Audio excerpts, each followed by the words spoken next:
Sumayin ang kapayapaan. Ibahagi ito sa bawat isa. Aking mga anak, maraming salamat.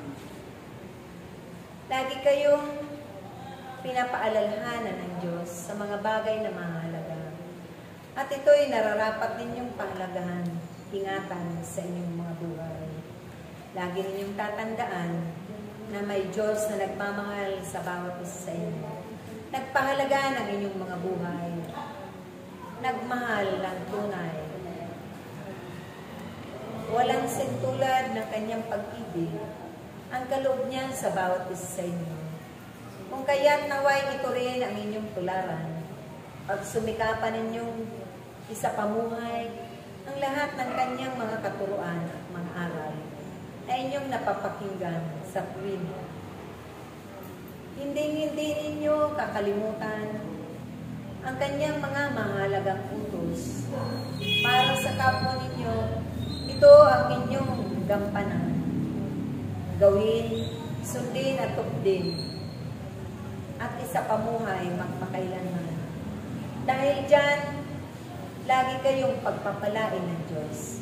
Laging maghihimala ang Diyos sa inyong mga buhay. Kailanman ay hindi kayo iiwan niya. Kailanman ay hindi kayo kalilimutan niya. Naririnig niya ang inyong mga hinaing. Naririnig niya ang inyong pagtawag. Naririnig niya ang inyong mga sinasabi na mabubuting bagay at ibinabahagi sa inyong kapwa. Magpakailanman, hindi kayo mabibigo. Hindi kayo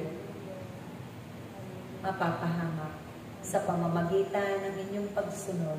Sa pamamagitan ng inyong pagsunod at paglilingkod ng buong puso, buong pag-iisip, buong lakas, at buong kaluluwa. Dahil ang lahat ng bagay na ito ay nagbunga sa Kanya. Pahalagahan ninyo ang inyong mga kapwa at paglingkuran ng tapat at tunay, tulad ng paglilingkod ng inyong Panginoong Jesucristo nung siya ay nabubuhay pa sa mundo ito. Kaya ang Kanyang mga ibinilin na inyong ipagpapatuloy ng mga tungkulin, inyo itong ganapin. Dahil dyan, aking mga anak, hindi lamang mga himala at pagpapala ang inyong kakamtin, kundi ang buhay na walang hanggan doon sa kaharian ng Ama.